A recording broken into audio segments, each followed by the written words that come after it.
네, 추석 연휴를 앞두고 버스터미널은 방역 준비가 한창입니다. 귀경길에 사람들이 몰릴 것에 대비해서 방역과 발열 검사 준비는 물론이고 또 인공지능 방역 로봇까지 등장을 했는데요. 서울 고속버스 터미널을 직접 연결해서 지금 어떤 상황인지 알아보겠습니다. 정현우 기자. 네, 저는 지금 서울 서초구 서울버스터미널에 나와 있습니다. 네, 지금 정 기자 옆에 보이는 것이 방역 로봇인 건가요? 네, 그렇습니다. 제 바로 옆에는 지난주에 설치된 서울 고속버스터미널에서 설치한 인공지능 방역 로봇이 있는데요. 사람들이 이 로봇 앞을 지나가게 되면은 이렇게 로봇이 사람 얼굴을 인식하고 마스크를 제대로 썼는지 혹은 발열 등의 증상은 없는지를 검사하게 됩니다. 제가 한번 마스크를 코 밑에까지만 내려보고서 이 방역 로봇 앞에 서보도록 하겠습니다. 코 밑에까지만 내렸는데도 이렇게 방역 로봇 앞에 서게 되면은요.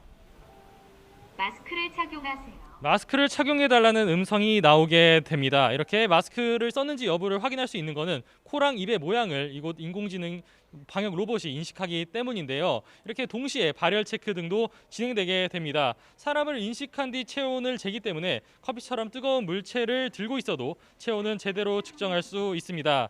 정상 체온을 넘기면 로봇이 통제 요원에게 의심 증상을 보이는 사람이 있다고 알리고 바로 옆에 있는 통제 요원이 필요할 경우 의심 증상을 보이는 시민을 보건소로 데려가 검사를 받게 합니다. 원래는 로봇이 움직이면서 작동할 수 있지만 지금은 사람이 몰리는 하차장에서만 방역 업무를 집중적으로 수행하고 있습니다.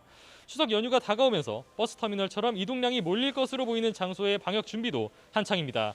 감염 확산 우려로 버스를 이용하는 기성객은 줄어들 것으로 보이는데 서울 버스터미널에서 부산 버스터미널까지 가는 노선은 예매율이 64% 정도 나옵니다. 연휴가 시작되는 오는 30일 서울에서 출발하는 버스들의 예매율은 20% 수준이 안 되는데 작년보다 60% 이상 줄어든 수치라고 합니다. 하지만 버스터미널을 찾는 사람이 생길 것을 대비해 서울 서초구청은 고속버스터미널, 남부터미널, 센트럴시티 터미널 세 곳에 각각 인공지능 방역 로봇을 한 대씩 배치하고 열 화상 카메라도 6개에서 8개로 늘렸습니다.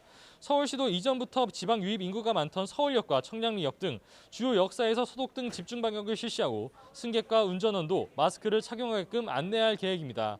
경기도 역시 거리 두기를 위해 시외버스 승차권 예매 시 운전석 뒷자리는 남겨두고 창가 좌석부터 우선 예약하도록 안내했습니다. 수도권발 확진자가 뚜렷이 줄지 않는 가운데 각 지방에서도 소독 등 방역 준비가 한창인데요. 진주 시외버스 터미널이나 울산역 등지에서는 버스를 일일이 소독하고 승객들에 대한 발열 검사도 진행할 계획입니다. 지금까지 서울 시외버스 터미널에서 YTN 정현우입니다.